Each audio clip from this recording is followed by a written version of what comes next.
here with reaction from the Trump Organization. Eric Trump is with us. Okay, your dad, he's out there. It's not like they're going to give Joe hard questions. When he did the couple of press conferences, like, oh, it's, who do I go next to? David from NBC. I mean, something's odd. Okay. How do you become president when you won't talk, when you won't show up, when you won't take questions, where you don't get hard questions? Well, Sean, the bar is so low. I mean, I was in Wisconsin all day yesterday. I traveled through the whole state. By the way, the enthusiasm there is absolutely incredible. My father was there the day before. The vice president's there today. But it's been 660 days since Biden's been in Wisconsin. Now, he was supposed to have the DNC in Milwaukee. I think you remember that.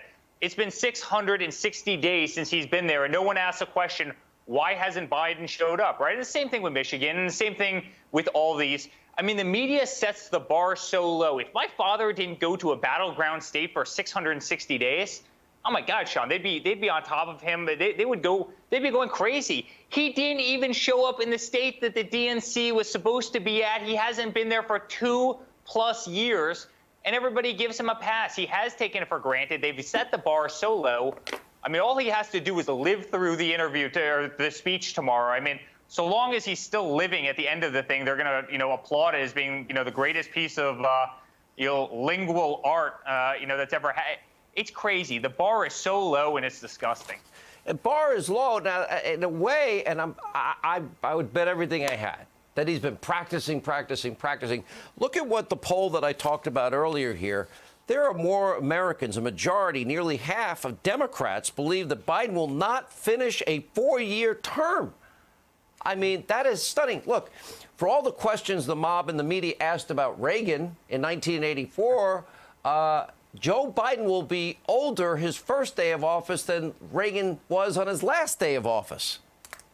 Well, I think that's why they encouraged a radical to run with him. You look at Kamala Harris, you look at our stances. You did a beautiful job covering the opening, but getting rid of all private health insurance. I mean, 180 million people, that's over half the people in the country would lose private health insurance plans. I mean, free health care for every illegal immigrant, defunding police. I mean, think about the notion of defunding police. They tried to do that in New York. I mean, they defunded some. They got rid of all undercover police officers in New York, and crime went up by 250% in 3 months. It doesn't work. But the point that you're making, Sean, is exactly right.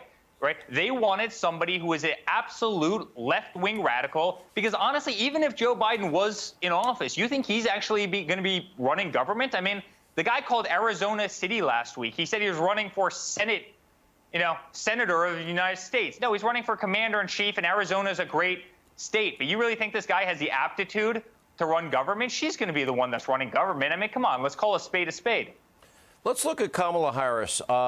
She has a more leftist socialist record in the U.S. Senate in 2019 than Bolshevik Bernie himself. No private health care. She feels that it's the right of a president to just bypass the legislative branch of government, take away people's Second Amendment rights by executive fiat. That's pretty radical. She will eliminate fracking. She sponsored the radical New Green Deal in the U.S. Senate. That's $94 trillion. I don't think you need to graduate from Harvard or MIT to figure out when you only take in $4.5 trillion a year, that the 94 in 10 years will bankrupt the country. How is ending fracking and eliminating all fossil fuels, how's that going to fly in Pennsylvania and in Wisconsin and in Ohio and Midwestern states where your dad did bring the jobs back that Biden and Obama said weren't coming back? By the way, the fact that we're fracking is a reason we also have $2 gasoline at the pump right now. It's a reason it costs so little to heat our homes on a relative basis versus 7 years ago, because my father made this country energy independent. But one other thing about Kamala Harris that no one's bringing up, but I don't know why. She's from San Francisco, beautiful city.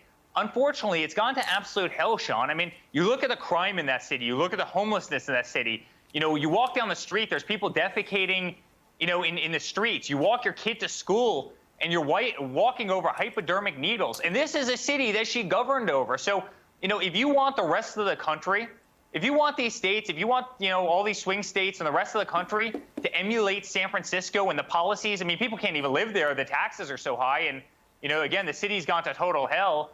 If you want, then she's the perfect running mate for you. I mean, The problem with the DNC is they're tone deaf to these issues. They're tone deaf to what their party stands for and how radical it is and how disconnected it is. Hey, it might work in New York City, Sean, and it might work in Los Angeles, but it doesn't work in the other states, and they lose a lot of people. And I think you see that in terms of the lineup that they have out there tonight. All right, she applauded L.A.'s decision to defund the police by $150 million. By the way, no choice. I thought liberals were pro-choice. No option for for your own private health care plan. Wow. Sponsoring the Green New Deal, as I said. Okay.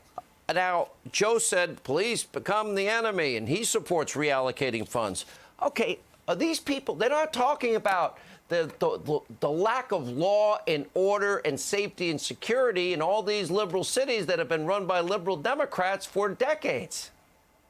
Yeah. Yeah, well, it's true. I mean, go to Florida, incredibly safe. Go to Georgia, incredibly safe. Go to the Carolinas, incredibly safe. Go to Texas, incredibly safe. Then all of a sudden you go to Democratic strongholds, right?